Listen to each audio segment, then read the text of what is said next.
grateful to Adhivakta Parishad Devgari Prant for giving me an opportunity to share my thoughts on this pressing subject. We shall have a PowerPoint presentation simultaneously, which will facilitate me to convey my perspective more effectively.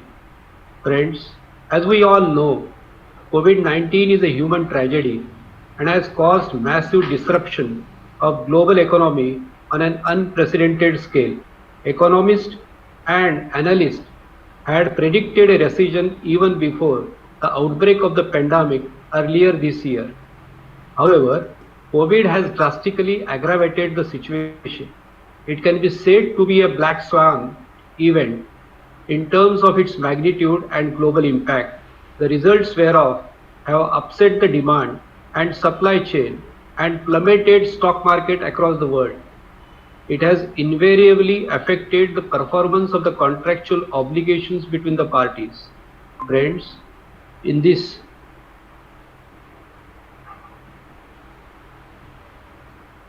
period of pandemic, business houses and MSMEs are faced with uncertainty as to their projected business plans and apprehend default in timeline performance as the total business activity has been at a standstill for a considerable period.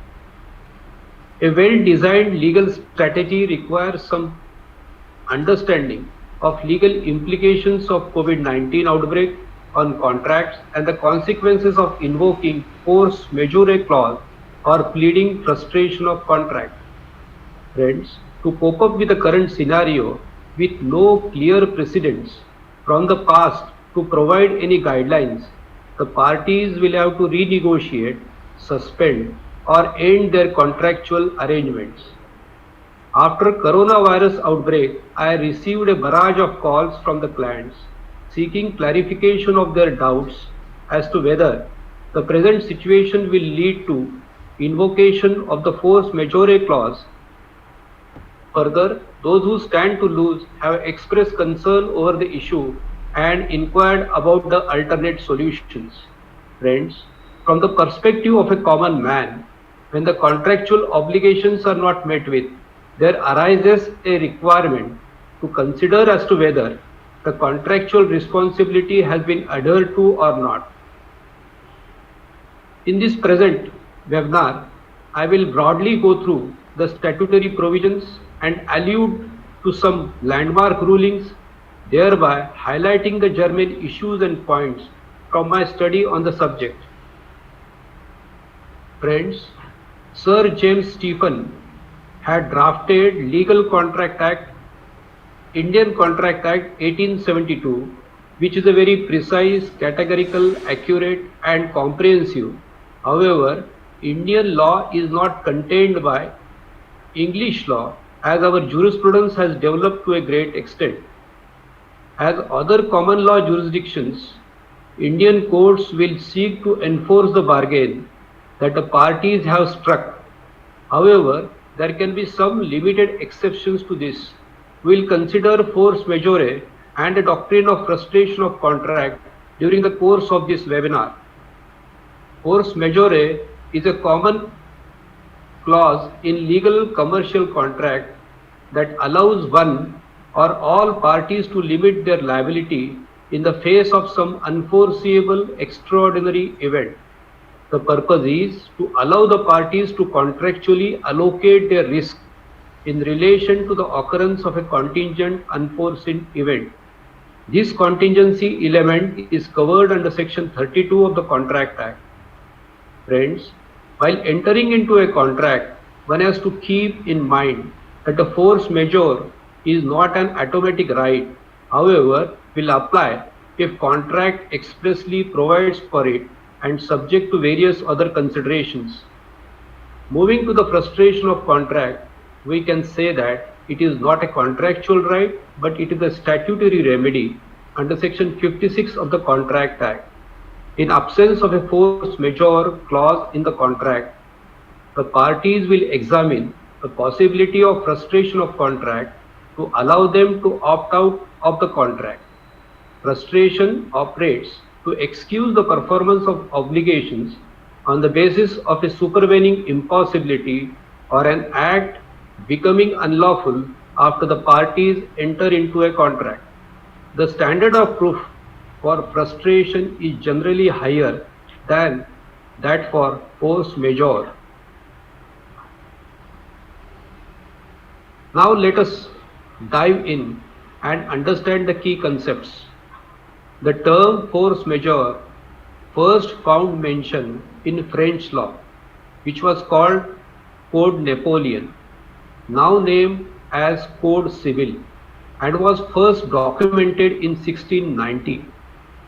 It comes from Latin phrase vis major, which means superior force and describes an irresistible natural occurrence that causes damage or disruption and that is neither caused nor preventable by humans despite exercising the utmost skill, care, diligence or prudence. Force majeure, a French term, is a broader concept than vis major. French is based largely on Latin, and the French version of vis major is force majeure. The etymology of the term has evolved over time and discussed by various authors and law courts. The term force majeure and the French term cas fortuit and Latin phrase casus fortuitus means an unavoidable accident or a chance occurrence. Force majeure is used to describe a superior force event. Friends, with this we must understand and we must know what is the definition of force majeure. Force majeure clause is a provision in the contract that excuses a party for not performing its contractual obligations that becomes impossible or impracticable to perform due to an event that the parties could not have anticipated or controlled. A force majeure clause is incorporated in a contract to avoid uncertainties when a supervening event happens beyond the control of the parties and for which they cannot be blamed. The purpose of a force majeure clause is twofold. It allocates risk and puts the parties on notice of events that may suspend or excuse the performance of the obligation under the contract. Friends, a force majeure clause relieves one and all the parties from liability to perform the contract obligations when the performance is prevented by an event or circumstances beyond their control. Typical force majeure events may include natural calamity, fire, flood, civil unrest, or terrorist attack.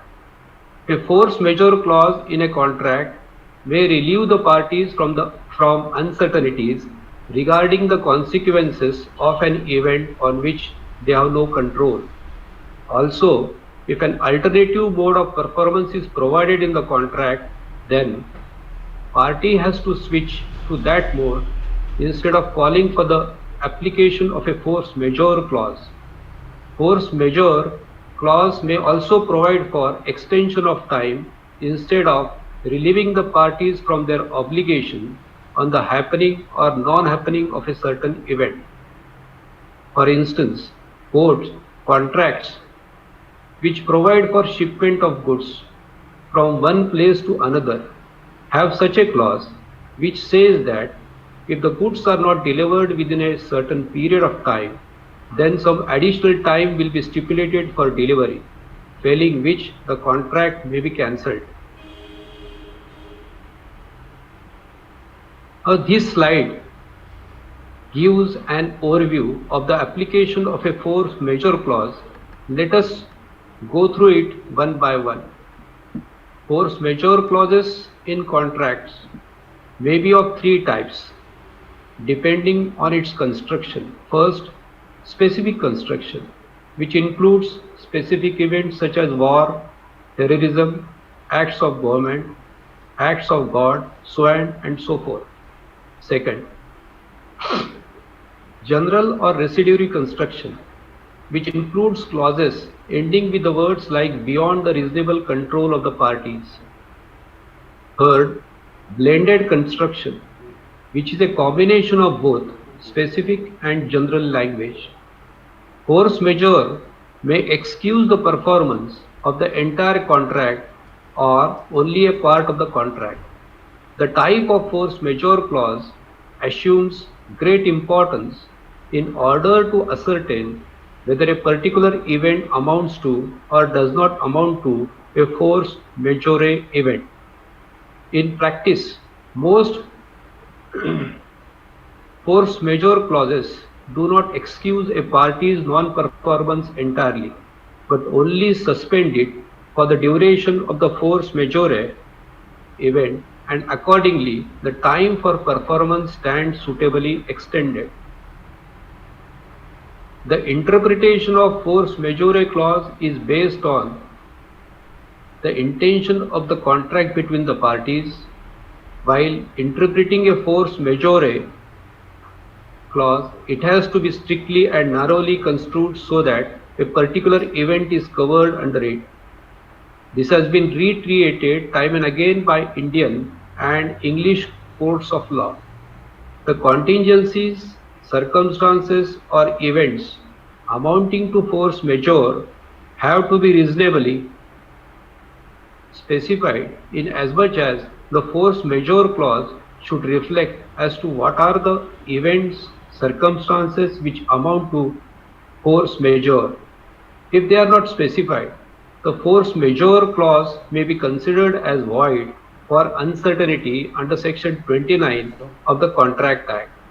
If there is a possibility to ascertain the contingencies, the circumstances, or events amounting to force majeure, then the court will make every attempt to give meaning and enforce the terms of the contract rather than rendering it void for uncertainty. Commercial documents are sometimes expressed in language which does not, on its face, bear a clear meaning. Abbreviated references in a commercial instruments are, in spite of brevity, often self-explanatory or susceptible to definite application in the light of the circumstances.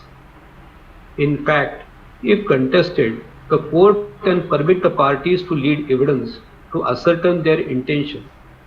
With this, let us consider the preconditions for activating the force majeure clause. First, there must be a valid and subsisting contract between the parties. Second, a part of the contract is pending performance. Third, the superior force event must be covered by force majeure clause. Fourth, the contract after execution become impossible to perform. Fifth, the subsequent event must be beyond the control of the innocent party. Sixth, no reasonable steps can be taken to avoid or mitigate the event. Seventh, there is no alternative mode of performance.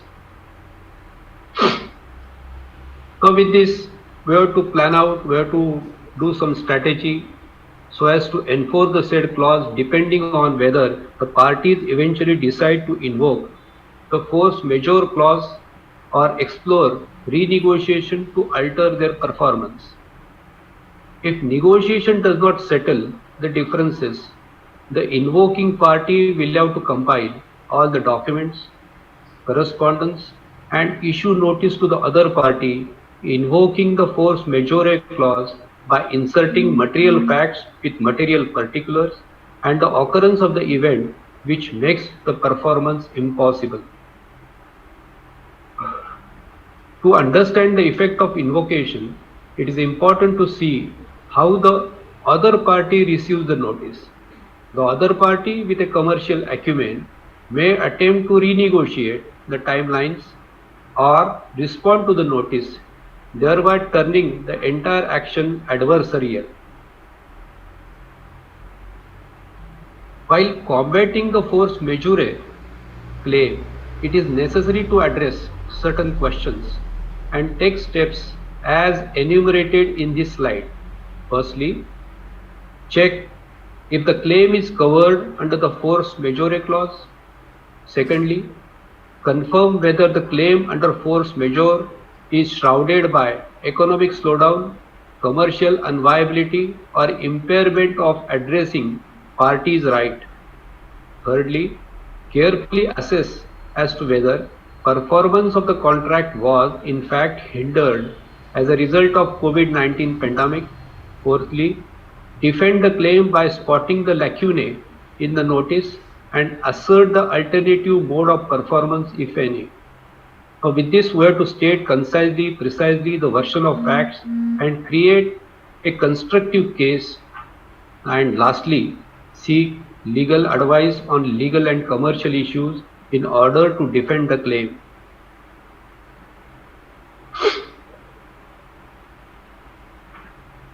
Now with this, I have covered the concept of force majeure. Now I will turn to the concept of frustration. The concept of frustration has been developed through various Latin and Roman maxims. The Latin maxim clausula rebus sic stantibus, which means things thus standing. The obligation under a contract are binding as long as matters remain the same as they were at the time of execution. Lex non cogit ad impossibilia means the law does not compel a man to do that which he cannot possibly perform. Similarly, Roman maxim nemo tenetur ad impossibilia means no one is bound to perform an impossibility. The general rule was very rigid and provided that the obligations in the contract must be performed by the parties under all circumstances, and the court cannot engraft a new term in the express contract. In the case of Taylor versus Caldwell, Justice Blackburn for the first time formulated the doctrine in its modern form, observing that parties are bound to perform, but the same is subject to an implied condition that a party shall be excused. In case before a breach, performance becomes impossible. Despite various theories, the essential idea upon which the doctrine of frustration is based is that of impossibility of performance of the contract. In fact, impossibility and frustration are often used interchangeably. When an event or change of circumstance occurs, which is so fundamental as to be regarded by law as striking at the root of the contract as a whole, it is the court which can pronounce the contract to be frustrated. If and when there is a frustration, the contract becomes void and the dissolution of the contract occurs automatically.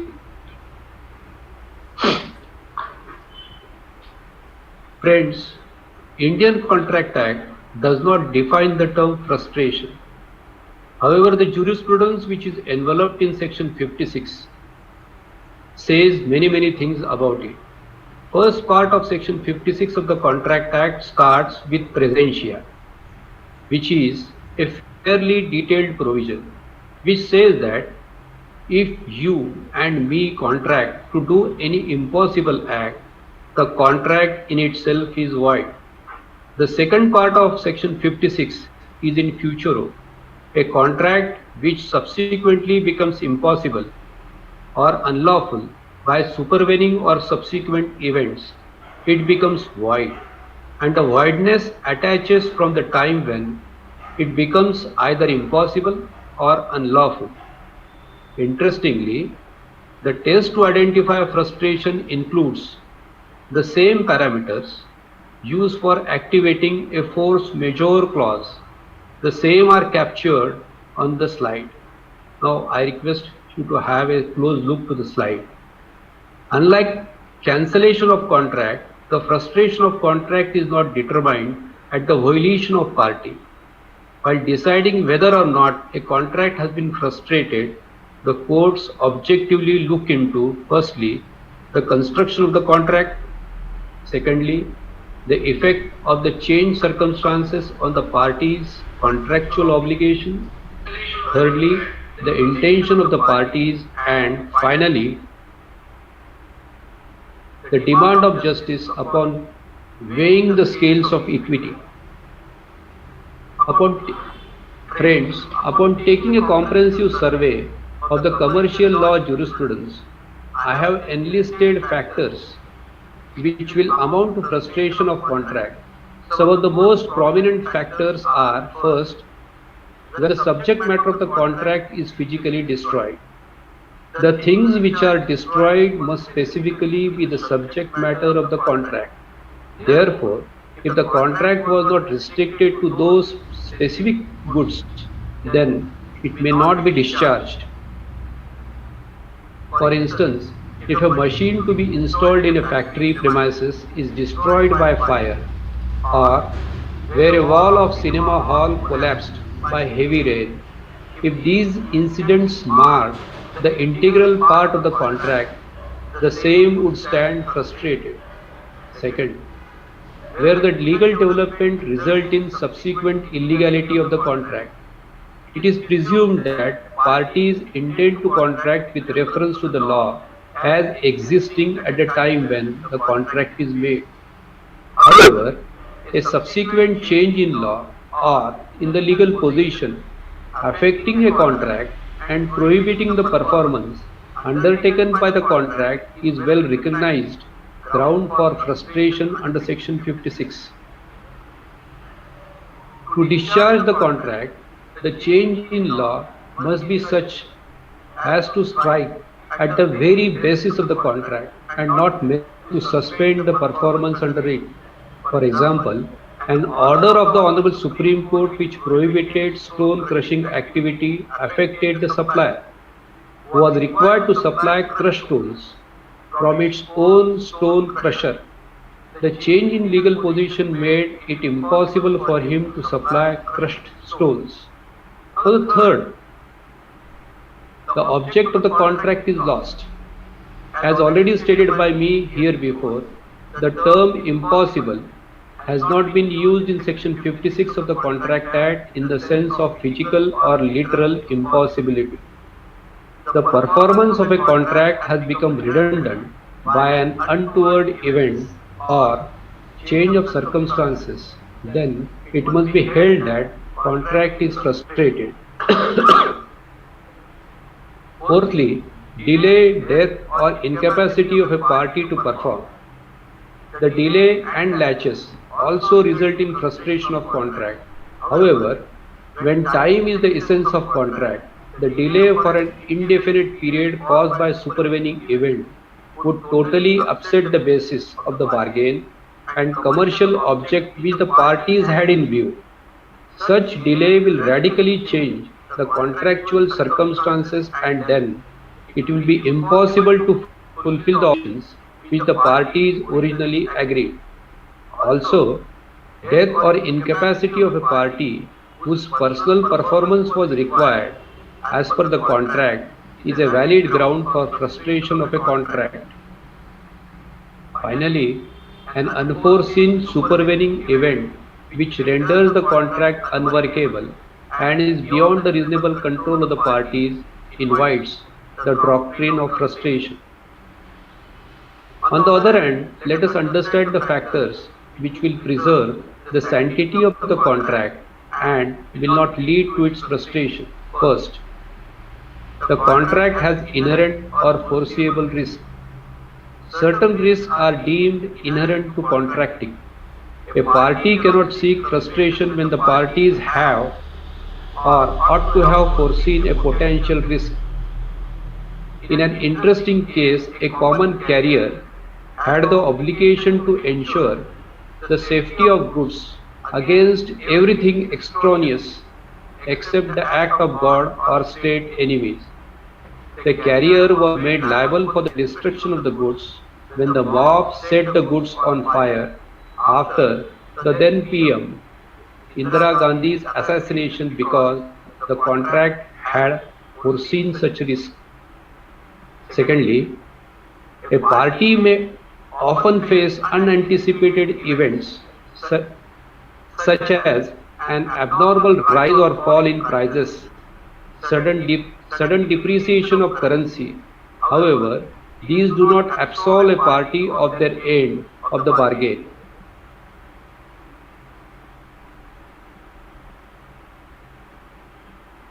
Impossibility, as referred to in Section 56 of the Contract Act, is not merely a commercial impossibility. Any economic condition, irrespective of its seriousness and effect, cannot ipso facto amount to impossibility. If the performance is legally and physically possible, but commercially unprofitable, the contract cannot be stated to be frustrated. Third point, a party is stuck in a situation of self-induced frustration. It is not entitled to rely on its own fault to get itself excused from the liability under the contract. The real question is whether the frustrating event relied upon is truly an outside or extraneous change of situation, or whether it is an event which the party who is seeking the plea of frustration had the means and opportunity to prevent, but nevertheless caused or permitted it to come about. Therefore, the negligence generally excludes frustration. Thus, in the cases of self-induced impossibility, which could have been removed by the party himself under Section 56, is not applicable. The fourth point is very important. There is an executed contract.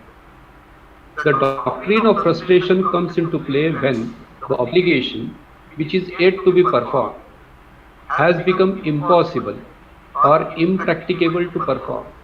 The doctrine can only apply to executory contracts and not to the executed contracts, or the transactions which have created a demise in presentia. A completed conveyance is clearly distinguished from an executory contract, and a concluded transfer cannot be invalidated by supervening events.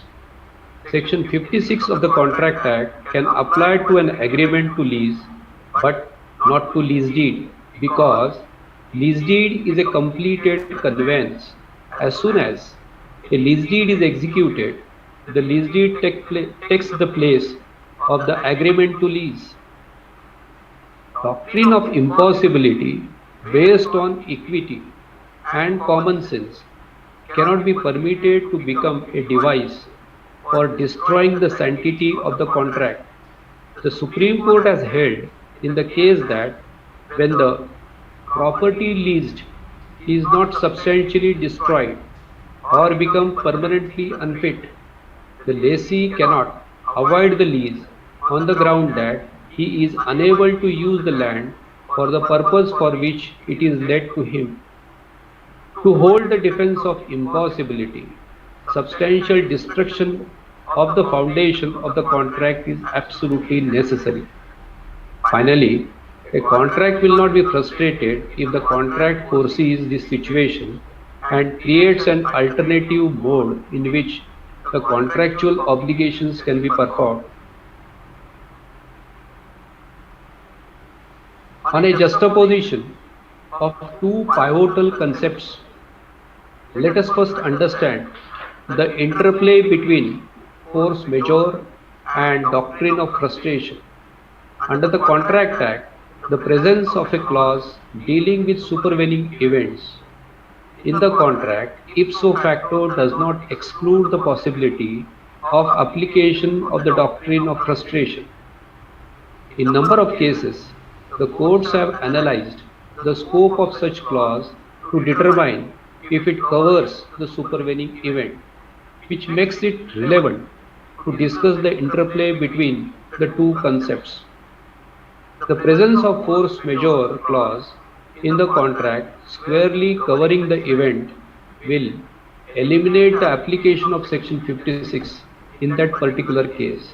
However, force majeure clause does not exhaust the possibility of an unforeseen events occurring outside the natural and are non-natural events.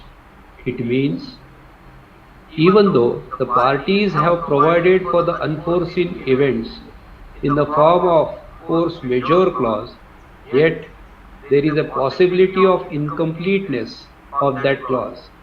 If such a clause has not been devised or envisaged, the extent of the circumstances which have actually not interfered with the performance, then such intervening circumstance may discharge the contract under section 56 despite the express clause.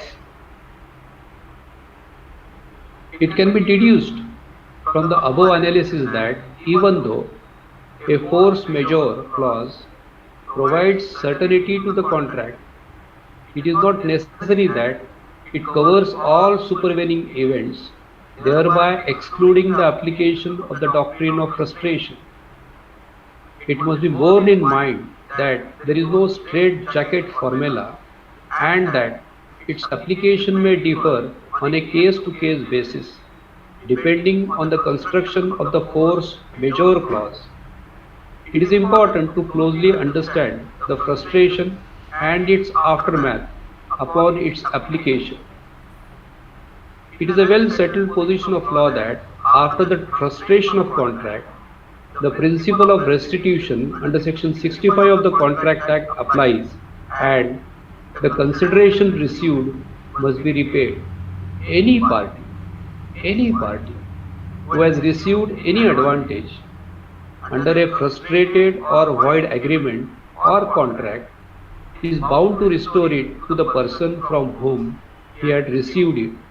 Also, any consideration or part payment or earnest money paid in advance for the performance of the contract which has now frustrated has to be refunded.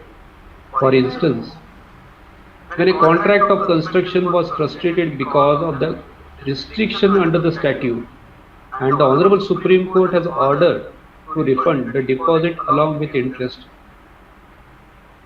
Friends, the principle of restitution has been positively laid down in section 65 of the Contract Act as a rule of law which governs the courts to decide the case on the principle of unjust enrichment and fairness.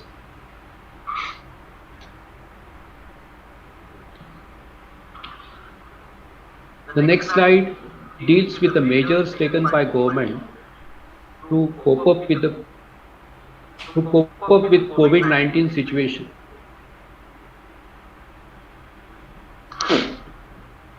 On February 19, 2020, the Ministry of Finance issued an office memorandum stating that COVID-19 could effectively be covered under force majeure clause because it is a natural calamity and all the departments should invoke it by following the due process. Moreover, other ministries and departments have also taken a positive steps and issued all-encompassing guidelines through notifications, circulars, advisories, and standard operating procedures. This slide presents a sweeping effort taken by the government in order to relieve the burden, minimize the risk, and relax the timelines in various banking and commercial sectors. It also discusses the regulatory package declared by the Reserve Bank of India in granting an interest-free moratorium period and relaxing loan repayment deadlines. Friends, I have discussed the statutory provisions. I have discussed the notifications issue. Now with this, I'll be referring to three classic judgments of the Honorable Supreme Court rendered by three great judges. The first judgment is in the matter of Satyavrata Ghosh, rendered by three judges bench in 1954, authored by Justice B.K. Mukherjee. Before I take you to the judgment, it would be noteworthy to share an anecdote on Justice B.K. Mukherjee. He was the first CJI who died in office. The then Prime Minister, Mr. Nehru, had asked Justice Mukherjee to be CJI after Justice Patanjali Shastri. However, Justice Mukherjee replied that Justice M.C. Mahajan was senior to him and he would not become CJI if Justice Mahajan is overlooked.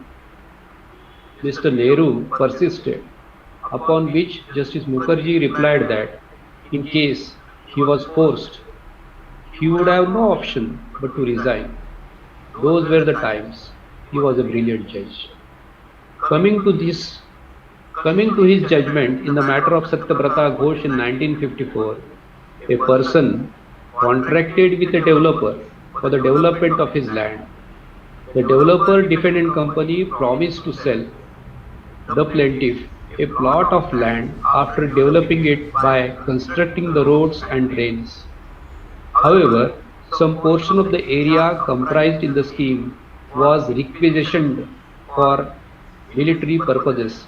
The Supreme Court, while applying the doctrine, held that requisitioning of the land had not substantially prevented the performance of the contract as a whole, and therefore the contract had not become impossible within the meaning of Section 56. While enunciating the law laid down under Section 56, Justice Mukherjee explained that the first paragraph of Section 56 is on the same lines as of common law, which discharges the obligation to perform because of inherent impossibility attached to it. In another often cited judgment on this subject passed by a three-judges bench of the Honorable Supreme Court in the matter of Alopi Parshad in the year 1960, it was held that the performance of a contract cannot be discharged merely because it may become onerous to one of the parties. In this case, the Honorable Supreme Court adopted a strict view and rejected the plea of enhancement of rate of ghee, which was sought on the ground that performance at reduced rates as provided in the contract was not possible due to the continuation of World War II hostilities. I request everybody to have a look to paragraph 21 of the said judgment, which provides a key insight on the issue. The third classic judgment is the one passed by the Honorable Supreme Court in the year 2017 in the matter of Energy Watchdog, which is authored by Justice R.F. Nariman, who is one of the excellent judges of the present time. The Honorable Supreme Court has taken a comprehensive survey of Indian and common law judgments and authorities and introduced a modern multifactorial approach to the concept of force majeure and the doctrine of frustration. It has been oft quoted as locus classicus on the force majeure and the doctrine of frustration, which carefully analyzes the settled law in paragraphs 34 to 42 of the said judgment. Friends, on 29th May 2020, the Honorable Delhi High Court, in paragraph 57 of the judgment, in Halliburton Offshore Services, called out a set of 14 principles from the Energy Watchdog judgment, which succinctly explain the interplay between sections 32 and 56 of the Indian Contract Act 1872.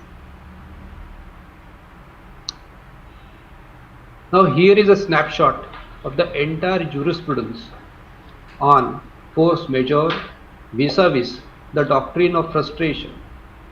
It broadly enumerates the law developed by the Honorable Supreme Court. I have also made a reference to the jurisprudence developed world over by English courts and Singapore Court of Appeal.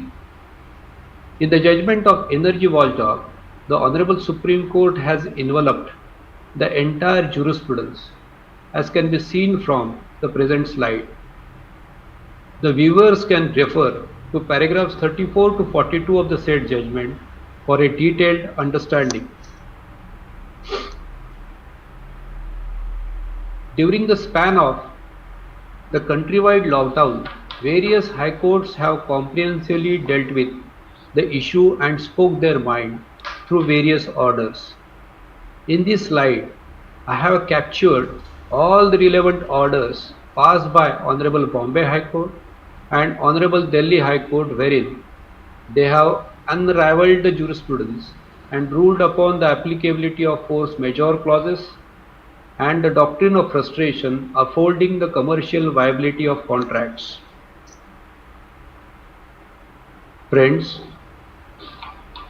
since COVID-19 was declared a global pandemic, social distancing and staying indoors has become the new normal. At this juncture, a near-term solution is in short supply.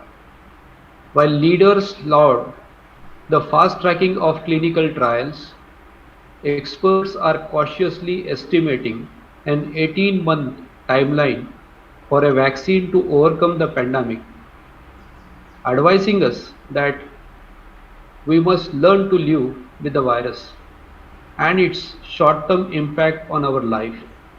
Even after the invisible enemy is overcome, the unprecedented change of pace will have a long-term effect not only on the economy, but more profoundly on how we interact with each other, how the businesses move forward. As time again zigs, the businesses have to zag. With the complexion of this crisis changing on a near daily basis, the ability for businesses to reliably plan ahead is severely compromised. Instead of having a rigid plan, I believe businesses should establish a set of processes, one that provides flexibility and a framework for both near and long-term solutions. Friends, once the impact of pandemic reduces, the courts will see many litigations with regard to non-performance and allocation of risk with regard to contracts.